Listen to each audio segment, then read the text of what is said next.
नमस्कार, जय श्री कृष्ण। आसो लव ज्ञान यूट्यूब चैनल में आप सभी का स्वागत है।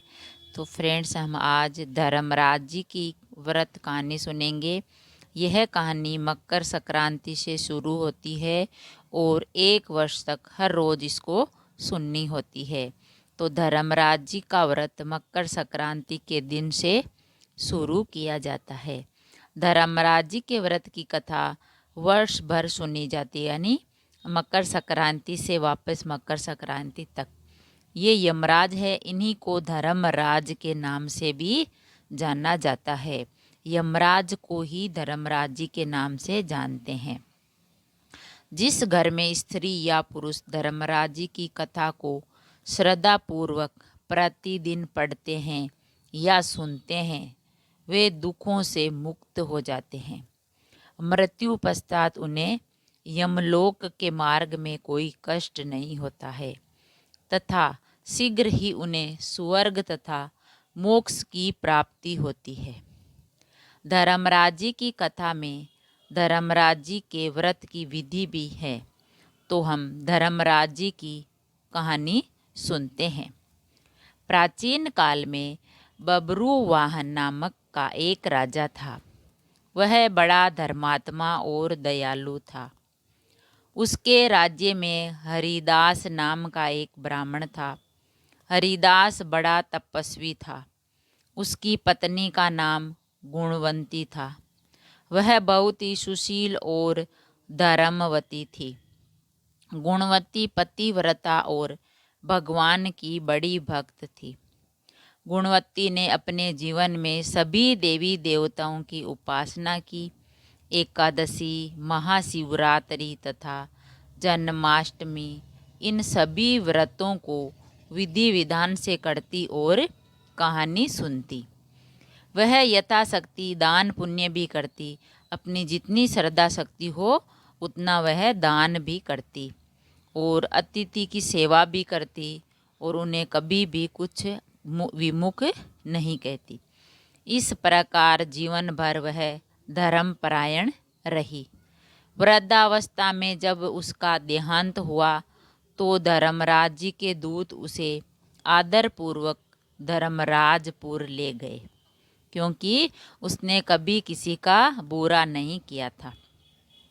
धर्मराज जी में सुंदर सिंहासन पर धर्मराज जी भगवान विराजमान थे। उनके पास ही चित्रगुप्त जी का स्थान था।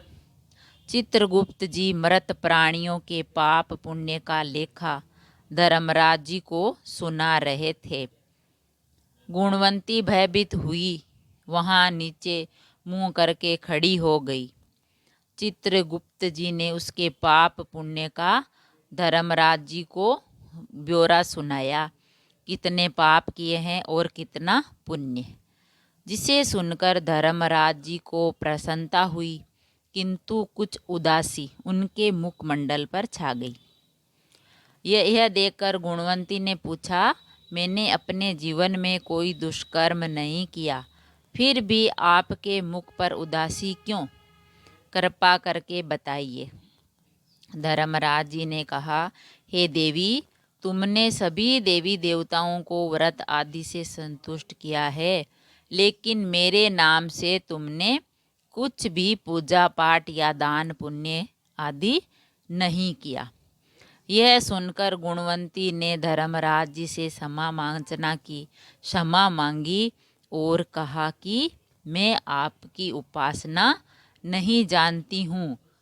उस गुणवंती ने कहा, धर्मराज जी, मैं आपके व्रत के बारे में, आपकी कथा के बारे में कुछ नहीं जानती हूँ, तो कैसे करूँ? कृपा करके वो उपवास बताइए जिससे सभी मनुष्य आपकी कृपा के पात्र बने। तो हमें मनुष्यों को क्या करना चाहिए आपकी पूजा और उपासना करने के लिए? यदि मैं आपके मुख से आपकी भक्ति मार्ग को सुनकर मृत्यु लोक वापस जा सकूं, तो आपको संतुष्ट करने का प्रयास अवश्य ही करूंगी। धर्मराज जी ने बताया, मकर संक्रांति के दिन जब सूर्य भगवान उत्तरायण में प्रवेश करते हैं, उस दिन से मेरी पूजा शुरू करनी चाहिए और पूरे 1 साल तक मेरी पूजा करे और मेरी कथा सुने। एक दिन भी पूजा या कथा छूटनी नहीं चाहिए। साथ ही धर्म के इस 10 नियमों का भी पालन करना चाहिए। तो उस गुणवंती को धर्मराज जी ने बताया कि यह मकर संक्रांति से शुरू होती है, उसी दिन से, और मेरी पूजा और ये मेरी कथा। तो 10 विशेष नियम हैं जो मैं आपको बताता हूँ, तो आपको इन नियमों का ज़रूर पालन करना होगा। पहला है धृति अर्थात धीरज रखना तथा संतुष्ट रहना। पहला है नियम है कि हमें धीरज रखना है, किसी बात के लिए हमें उतावलापन नहीं करना है और संतुष्टि से काम करना है। दूसरा है क्षमा करना और मन को वश में रखना है। किसी ने भी कोई गलती की है तो उसको क्षमा करें और अपने मन को वश में रखें। चोरी ना करें। मन से पर पुरुष या स्त्री से बचना अर्थात मानसिक और शारीरिक शुद्धि होना चाहिए। एकदम निस्वार्थ भाव से मेरी पूजा करनी होगी। इंद्रियों को वश में रखना होगा। बुद्धि की पवित्रता यानी बुरे विचार ना करना। अपने मन में कभी भी बुरे विचारों को नहीं लाना है। पूजा पाठ तथा दान पुण्य करना है। धर्मराज जी की कहानी सुननी है और पूजा पाठ करना है। जितना हो सके श्रद्धा शक्ति अनुसार हमें दान पुण्य भी करना है। व्रत करना और व्रत की कहानी सुनना। अगर आप व्रत करना चाहते हो तो कर सकते हो, नहीं तो कहानी ही ज़रूर सुननी होगी 1 साल तक। सच बोलना और सच्चा व्यवहार करना। क्रोध कभी ना करना।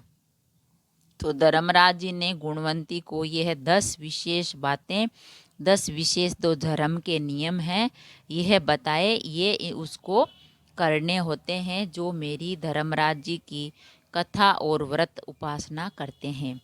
धर्म के इन 10 लक्षण का पालन करें। मेरी कथा नियम से सुनता रहे।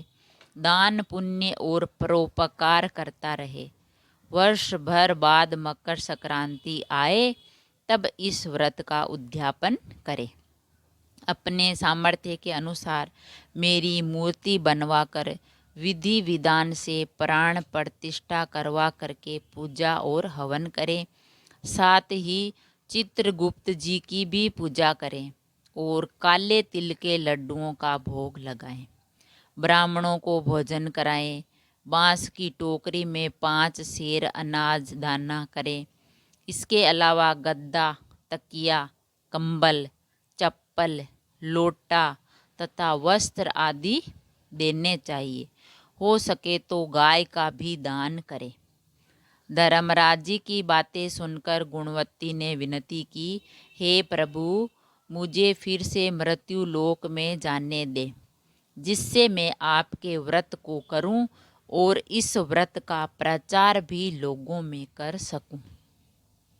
धर्मराज जी ने इसके लिए अपनी सहमति दे दी। उसको वापस मृत्यु लोक जाने के लिए कह दिया। गुणवंती वापस जीवित हो गई और उसके शरीर में जान आ गई। वह उठकर खड़ी हो गई। उसके सभी परिवारजन बड़े प्रसन्न हुए। गुणवती ने धर्मराज जी वाली सभी बातें अपने पति को बताई। उसने कहा, हम धर्मराज जी का व्रत अवश्य करेंगे तथा धर्म का पालन भी करेंगे।